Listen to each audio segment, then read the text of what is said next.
Shalom, sahabat-sahabat sekalian dimanapun berada. Kita berjumpa kembali dalam Beji Nuru Channel.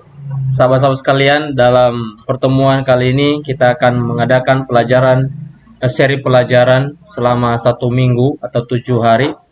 Ini adalah program Pekan Doa atau Minggu Sembahyang Rumah Tangga yang disediakan oleh Gereja Masehi Advent Hari ke-7 Uni Indonesia Kawasan Barat dan dalam daerah Sumatera Kawasan Tengah.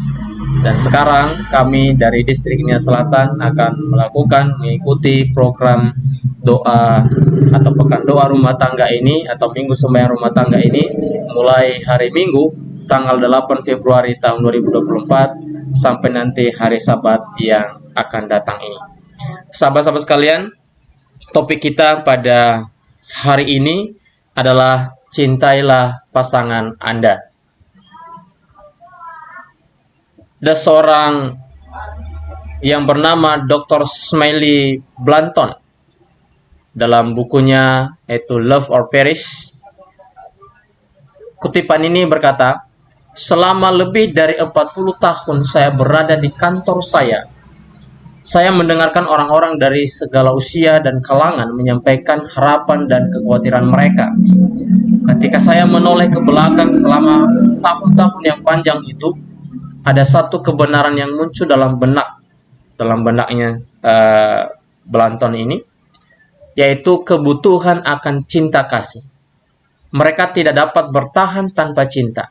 Mereka harus mendapatkannya atau mereka akan binasa. Inilah sebuah pernyataan dari pengamatan Smiley Blanton ini, bahwa ketika dia memahami atau mengamati bertahun-tahun, maka ada dia sampai kepada satu titik atau satu kesimpulan bahwa setiap orang itu sangat membutuhkan akan cinta kasih. Tanpa cinta kasih mereka akan binasa, ya. Oleh sebab itu, Bapak Ibu sekalian dan juga keluarga-keluarga muda dimanapun berada, cinta, ya, dalam sisi perempuan, ya, dikatakan di sini cinta, keberadaan seorang wanita seutuhnya. Dikatakan wanita mempunyai kapasitas yang besar untuk cinta. Mereka bukan saja sanggup membagikan kasih sayang yang besar, tetapi sebaliknya juga mampu menyerap cinta itu. Di sisi lain, seorang wanita atau perempuan, mereka membutuhkan cinta dalam hidup mereka. Mereka juga sanggup membagikan cinta mereka kepada orang lain, kepada pasangan mereka, dan juga kepada anak-anak mereka dengan begitu besar, tetapi di sisi lain, mereka juga mampu menyerap cinta itu. Mereka mengharapkan cinta itu datang kepada mereka. Ungkapan cinta romantis setiap hari itu penting bagi setiap orang, dan khususnya bagi seorang wanita. Itulah kunci untuk harga dirinya dan kepuasannya dengan kehidupan pernikahan. Dalam konsep pernikahan memang seorang wanita dalam pelajaran ini dikatakan bahwa mereka membutuhkan romantisme di dalam hubungannya dengan suaminya. Dan ini adalah kebutuhan agar memberikan kepuasan terhadap dirinya dan kehidupan pernikahannya.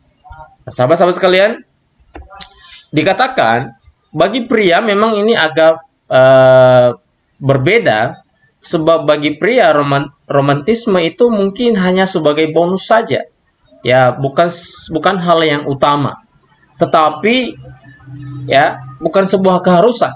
Tetapi bagi seorang wanita itu tidak demikian, itu terbalik, ya.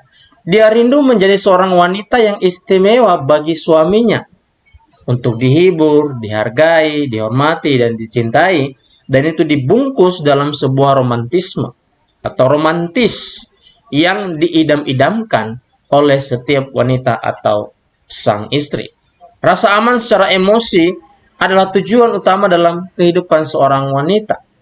Wanita sering sekali mengharapkan suaminya untuk melakukan sesuatu untuk dirinya, sebab itulah kadar cinta suaminya kepadanya. Nah, ini menjadi masalah, ya, kadang-kadang bagi seorang suami. Kenapa? Karena istri banyak sekali teka-teki dalam kehidupan. Kalau bahasa saya katakan itu teka-teki dalam kehidupan. Kalimat yang terakhir itu katakan bahwa seorang wanita atau seorang istri sering sekali mengharapkan, tetapi pengharapan seorang wanita ini atau mengharapkan sesuatu dari suaminya terjadi itu diam-diam tanpa diungkapkan oleh seorang wanita atau seorang istri apa yang diinginkannya sebenarnya kepada suaminya. Itu tersimpan dalam hatinya. Dia menginginkan bahwa suaminya tahu apa isi hatinya. Ya, nggak mungkin setiap hal kita mengetahui apa isi hati. Tapi itulah mereka. Mereka menginginkan bahwa suaminya akan memberi dia hadiah, memberikan dia coklat atau apalah hal yang lain yang menjadi kejutan-kejutan dari suaminya. Itulah yang dikatakan ketika suaminya memberikan itu, maka dia tahu bahwa kadar cinta suaminya itu tinggi kepadanya. Nah, ketika suaminya tidak memberikan apa-apa, tidak memberikan kejutan apa-apa, atau tidak melakukan sesuatu sesuai keinginan hatinya yang didiam-diamkan itu, dia berkata, kadar cinta suamiku sangat rendah. Nah, padahal tidak demikian ya. Nah, tetapi kenapa kita perlu pelajari ini? Agar kita memahami pasangan kita satu dengan yang lain. Ini dia, kita pelajari sebaliknya, cinta seorang pria itu berbeda, dan memang sangat berbeda. Dan pria atau laki-laki atau suami memang diciptakan sangat berbeda dengan seorang wanita atau perempuan. Kaum pria memang pecinta, tetapi pendekatan mereka untuk mencintai berbeda dari wanita. Pria secara alami memang penuh dengan kasih sayang, itu harus diakui. Ya, dan adalah suatu kekeliruan yang besar kalau menganggap bahwa sikap kasih sayang laki-laki itu hanya karena bertujuan tanda kutip seksual atau seks. Tidak, karena ada hal yang lebih tinggi yang dimiliki atau yang terdapat di dalam diri seorang suami atau dalam diri seorang laki-laki. Dia memiliki kasih sayang yang luar biasa untuk melindungi, mengasihi seorang istrinya atau pasangannya. Hanya memang laki-laki lebih sering bersikap praktis. Ini perbedaannya. Perempuan bersikap romantis, sementara laki-laki bersikap praktis. Dan itulah kadangkala terjadi masalah di dalam sebuah rumah tangga atau dalam pernikahan. Ya, bersikap praktis, dia mau ini 1, 2, 3, 4, 5, 6 dan seterusnya.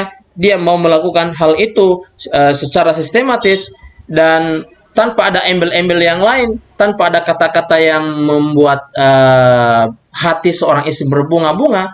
Padahal suaminya bukan berarti dia tidak sayang kepada istrinya, dia sayang, tetapi dia mau praktis, dia mau langsung.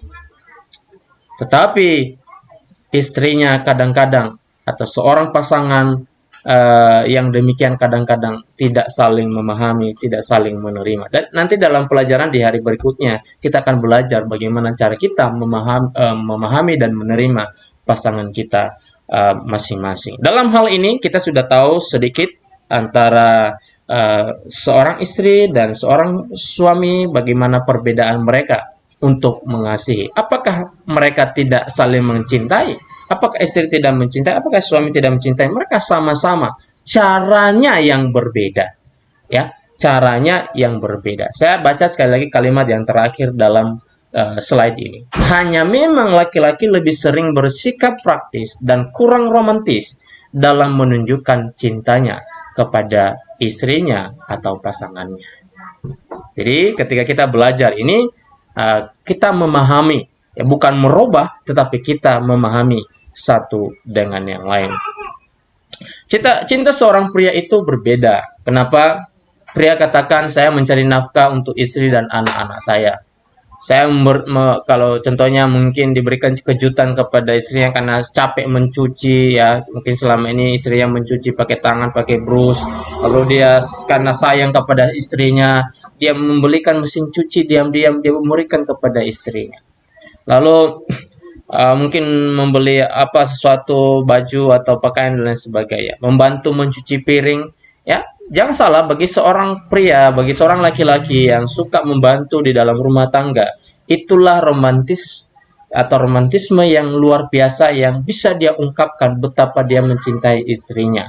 Ya, dengan bantu istrinya mencuci piring, memasak atau menyapu, atau mungkin membantu untuk mencuci kain dan lain sebagainya.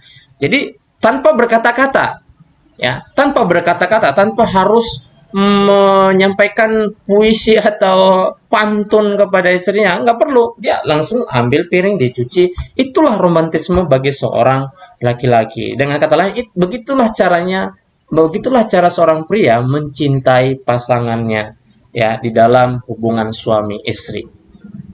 Jadi ketika ada seorang suami seperti itu kepada istrinya, atau istri kepada suaminya, dengan berbagai latar belakang yang saya sampaikan tadi, berbagai perbedaan itu, mari kita terima perbedaan itu, mari kita bangun hubungan pernikahan kita dengan baik, mari kita saling memahami satu dengan lain.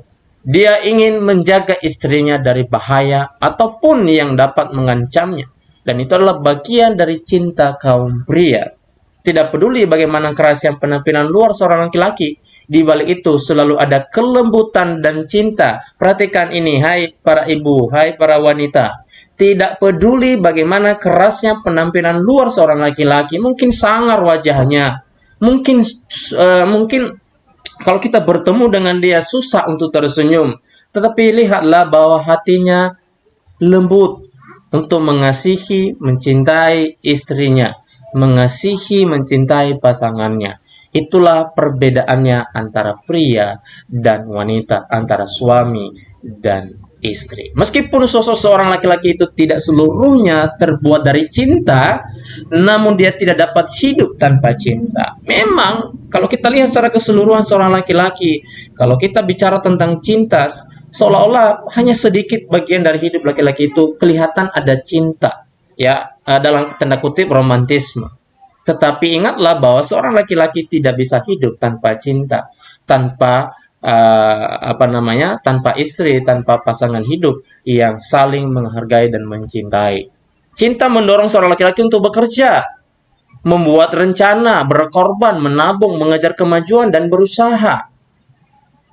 Ada banyak pasangan, ada banyak laki-laki, ada banyak suami yang kerja dari pagi sampai malam, bukan karena dia tidak cinta kepada istrinya dan anak-anaknya, tetapi itulah caranya dia menunjukkan cintanya. Dia bekerja keras, dia tidak peduli hujan ataupun mungkin panas, dia tidak peduli itu ada bahaya, yang penting dia dapat uang, dia bisa beli beras, dia bisa beli kebutuhan sehari-hari untuk kebutuhan istrinya yang tinggal di rumah, untuk kebutuhan anak-anaknya yang tinggal di rumah. Itulah bahasa cinta seorang laki-laki.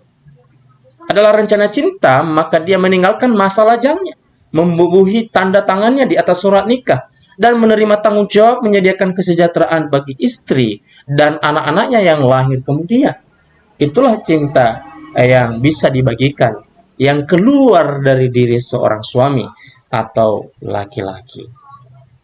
Saudaraku sekalian, sahabat-sahabatku, keluarga-keluarga muda, ataupun teman-teman orang-orang muda yang segera atau berencana untuk membentuk rumah tangga. Kejadian pasal 29-20 ini adalah sebuah cerita yang begitu panjang, luar biasa. Ya, dalam kisah Alkitab inilah satu-satunya kisah cinta yang dilakukan oleh seorang pria berkorban bertahun-tahun untuk mendapatkan cintanya. Jadi bekerjalah Yakub 7 tahun lamanya untuk mendapatkan Rahel itu. Tetapi yang 7 tahun itu dianggap seperti beberapa hari saja karena cintanya kepada Rahel. Teman-teman, Bapak Ibu, keluarga-keluarga muda, Alkitab mencatat bahwa Yakub bekerja 7 tahun. 7 tahun itu bukanlah waktu yang singkat. Itu lama sekali. Ya, kalau seorang bayi baru lahir sampai 7 tahun sudah bisa kelas 1 SD, bahkan ada yang sudah kelas 2 SD, Bapak Ibu.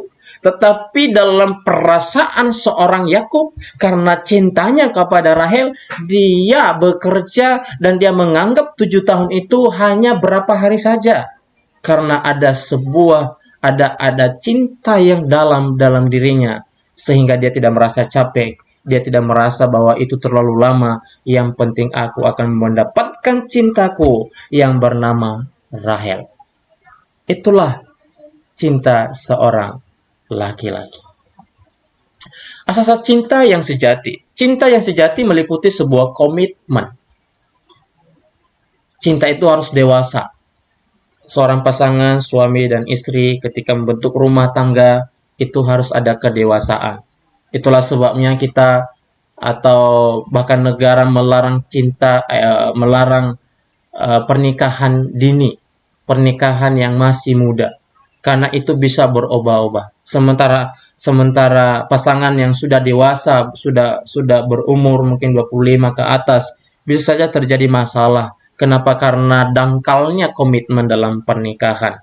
Nah, asas cinta yang sejati itu harus ada komitmen yang kuat. Komitmen yang kuat menuntun pasangan itu kepada pernikahan yang sejati, cinta yang sejati untuk selamanya. Sebuah cinta yang mengandung syarat bukanlah cinta sejati. Ya, tidak ada syarat-syarat dalam mencintai pasangan kita. Meskipun mungkin kalau kita marah, ya kadangkala kita mengungkapkan itu, karena kamu begini makanya. Itu hanya alasan sesaat karena marah, dan segeralah ingat, segeralah sadar bahwa cinta itu harus tanpa syarat. Karena Kristus pun mengasihi kita tanpa syarat. Oleh sebab itu, teman-teman, sahabat-sahabat sekalian dimanapun berada, keluarga-keluarga, orang tua kami, keluarga muda, pasangan-pasangan muda, ataupun rekan-rekan orang muda yang ingin membentuk rumah tangga. Markus 12 ayat 33 berkata, memang mengasihi Dia dengan segenap hati, dan dengan segenap pengertian, dan dengan segenap kekuatan, dan juga mengasihi sesama manusia seperti diri sendiri adalah jauh lebih utama daripada semua korban bakaran dan korban sembelihan. Inilah kenapa rumah tangga itu selalu harus dihadapkan kepada Tuhan yang Maha Kuasa, karena Tuhanlah yang mendirikan lembaga rumah tangga dalam dunia ini. Dan Tuhan katakan bahwa kita harus saling mengasihi sesama kita seperti diri kita. Seorang suami mengasihi istrinya seperti dirinya, istri juga demikian. Ya, sehingga semua kelemahan kekurangan itu bisa tertutupi oleh karena ada kasih Kristus yang hidup di dalam kehidupan kita. Oleh sebab itu diperlukan disiplin diri untuk benar-benar mencintai seseorang.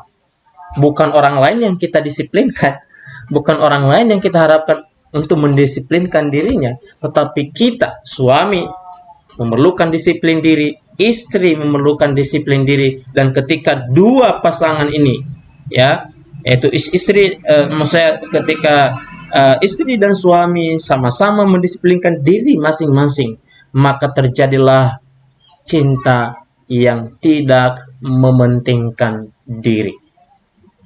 Ya, cinta yang tidak tunjuk menunjuk dan lain sebagainya. Oleh sebab itu Lukas pasal 6 ayat 38, berilah dan kamu akan diberi. Mungkin ayat ini tidak selamanya merujuk kepada masalah pasangan suami istri, tetapi ayat ini memberikan kita sebuah gambaran bahwa ketika kita memberikan yang terbaik kepada orang lain juga akan memberikan terbaik bagi kita. Ketika memberikan yang terbaik kepada istri, istri pun akan memberikan terbaik bagi kehidupan kita. Sebab ukuran yang kamu pakai untuk mengukur akan diukurkan kembali kepadamu. Intinya adalah, apa yang kamu harapkan orang lain perbuat kepadamu, itu ya kata Alkitab, maka perbuatlah demikian kepada mereka. Kesimpulan dari pelajaran kita ini dalam hari pertama, yaitu, kalau Anda ingin memiliki hubungan yang saling mencintai, mulailah lebih mencintai pasangan Anda terlebih dahulu. Gantinya menunggu pasangan Anda menunjukkan rasa sayang pada Anda, biarlah Anda yang memulainya. Berkomitmen dan dewasalah dalam mencintai pasangan Anda. Cintailah pasangan Anda sebagaimana Anda mencintai dirimu sendiri. Inilah pelajaran bagi kita dalam setiap rumah tangga. Kiranya Tuhan menyertai kita masing-masing, menolong kita, memberikan kebahagiaan, memberikan sukacita di wajah dan hati kita antara suami dan istri, sehingga nama Tuhan dimuliakan di dalam pernikahan kita. Tuhan Yesus memberkati kita. Kita akan bertemu pada esok hari dalam pelajaran yang kedua, hari kedua dalam pekan doa rumah tangga. Tuhan Yesus memberkati kita. Amin.